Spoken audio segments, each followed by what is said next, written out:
Soriano, neta de Alzira Soriano, a primeira prefeita da América Latina. Mulher guerreira, muito além da época dela. Alzira Soriano ficou viúva logo cedo, mas nada impediu de criar as suas filhas, gerir uma fazenda e ser eleita a primeira prefeita da América Latina. Naquela época, o preconceito e o machismo eram fortes, mas nada a impediu de avançar. Alzira Soriano teve 4 filhas, onde uma chegou a falecer ainda jovem. Dessas filhas, teve 10 netos, onde mais ou menos uns 30 bisnetos. Aqui Alzira Soriano com as suas 3 filhas, Ivonilde, Sônia e Ismênia. Aqui Alzira com seus 7 irmãos, onde Paulo Teixeira é o único homem. Aqui o quarto, onde nasceu Alzira Soriano. A sua penteadeira, a cama, onde ela passou praticamente a vida inteira. Aqui a mesinha de cabeceira com a Imaculada Conceição e a sua Bíblia. Olá, eu sou Vitória Silva Paiva, sou filha natural de Lages e sou escritora. Eu escrevi o livro Alzira, que é o resultado de uma entrevista que eu fiz com Dona Ivonilde Soriano no ano de 2008, quando eu estava escrevendo a história da nossa cidade de Lages. Então, tive curiosidade de conhecer um pouco mais da primeira prefeita do Brasil, da América Latina e quase que a mulher é a primeira prefeita do mundo.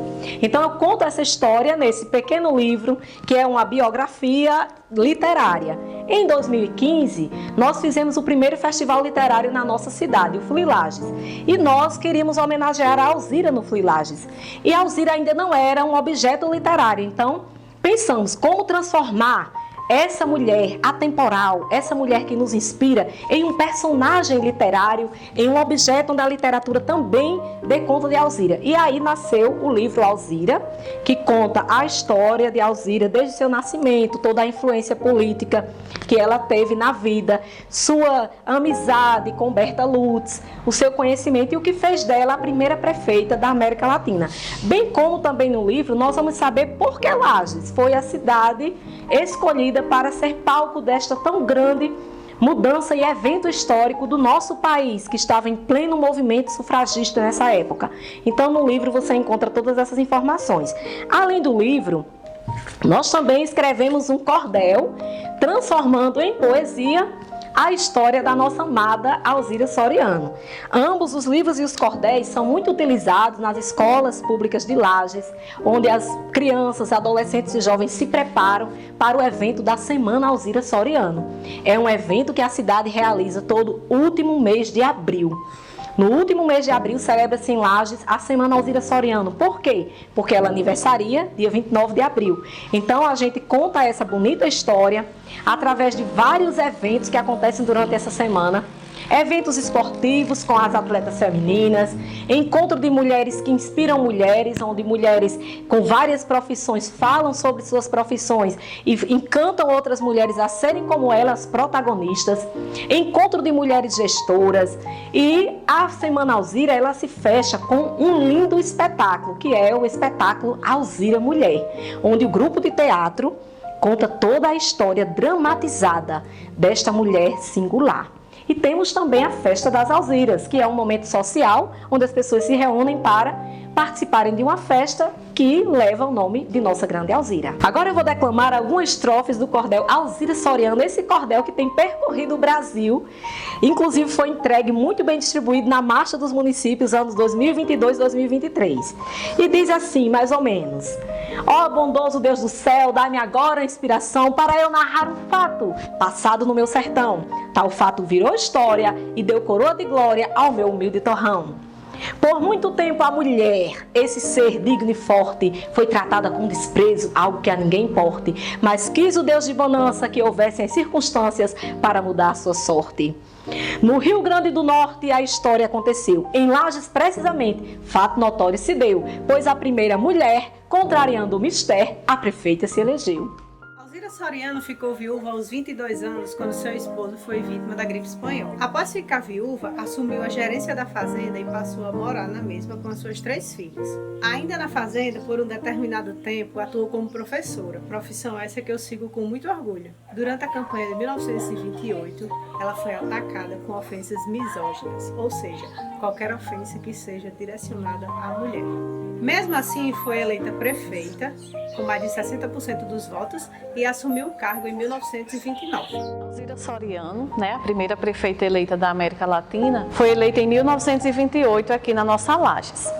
Alzira viveu um percurso bem difícil para a sua época, tendo em vista a instabilidade política que existia, as questões de gênero que existiam, as mulheres ainda não podiam votar, não podiam ser eleitas. Então, através de uma lei do estado do Rio Grande do Norte, Alzira conseguiu ser candidata na eleição municipal de 1928, vindo a ser eleita no corrente ano e assumindo a prefeitura em 1929. Mas não foi fácil para Alzira esse processo. Era um período patriarcal, muito machista. Ela enfrentou muitas dificuldades relacionadas principalmente às questões de gênero, porque os homens da época não aceitavam que as mulheres ocupassem espaços que até então não eram seus. E quando ela vestiu a bandeira de se colocar enquanto mulher empoderada no seu tempo e assumir o papel que lhe propunha, ela enfrentou muito preconceito, Ela foi muito insultada. Uma das palavras que ela recebia constantemente é que ela seria uma mulher pública. E uma mulher pública era uma mulher de todos, o público é de todos, Então, quando o candidato opositor a chamou de mulher pública, ele queria dizer que ela era uma mulher de todos, seria uma mulher da vida, como eles diziam. Então não foi fácil para Alzira o seu processo eleitoral. Há quem diga que ela só foi candidata pelo apoio do pai. Até na contemporaneidade eu ainda escuto isso, enquanto pesquisadora dela, da história dela, de todas as questões de gênero, de empoderamento que envolvem a história de Alzira, eu ainda escuto, enquanto pesquisadora, de que ela só foi eleita porque o pai apoiou. E eu sempre respondo a esses posicionamentos com uma pergunta: na atualidade, alguém consegue ser eleito sem um apoio? Seja homem ou seja mulher, não vai conseguir. Imagine na época dela. Ela teve sim o apoio do partido, o apoio do pai, o apoio das lideranças locais, o apoio de Juvenal Lamartine, de Berta Lutz, teve o apoio para a sua campanha, mas é fato histórico de que ela foi eleita. E durante esse percurso aconteceram alguns episódios, que os nossos recortes de memória, nós não temos registro oficial desses acontecimentos, mas foram histórias que aconteceram com a Alzira, que foram passadas de geração para geração na família, e nós, enquanto pesquisadores, a gente valoriza os recortes de memória da família dela. Então, um dos acontecimentos teria sido lá na esquina da escola Pedro II, na escola quase centenária aqui no nosso município, que era o principal prédio da época, então as reuniões políticas aconteciam lá. E segundo esses recortes de memória, um dia Alzira estava numa reunião com os seus correligionários e quando ela saiu, um grupo de opositores estavam na esquina do Pedro II cantando marchinhas, e essas marchinhas eram insultando Alzira, seria um tipo de afronta.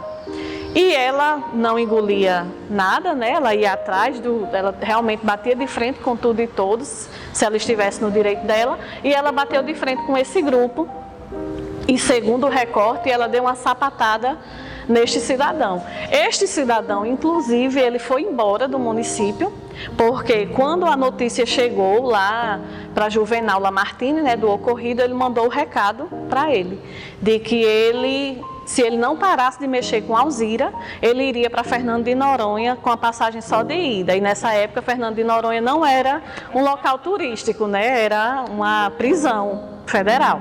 Então, ele ficou com medo, e ele foi embora.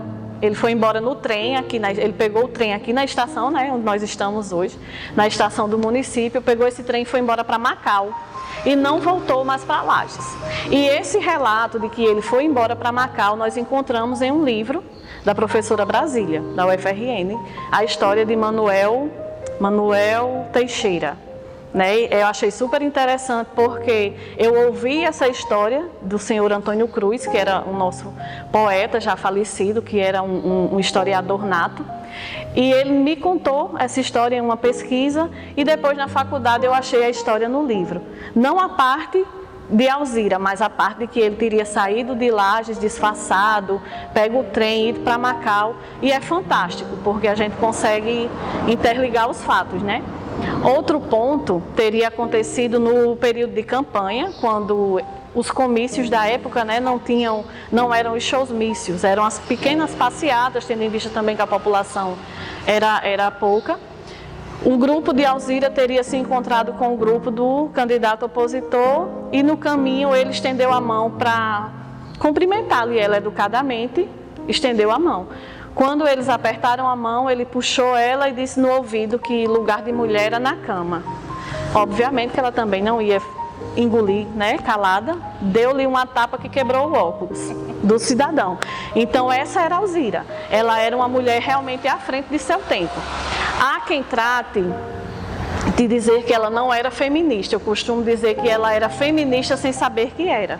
Até porque o feminismo da época ele era totalmente diferente do feminismo que vivenciamos hoje. Então ela era sim de uma vertente feminista, que lutava pelo sufrágio universal e pela emancipação feminina.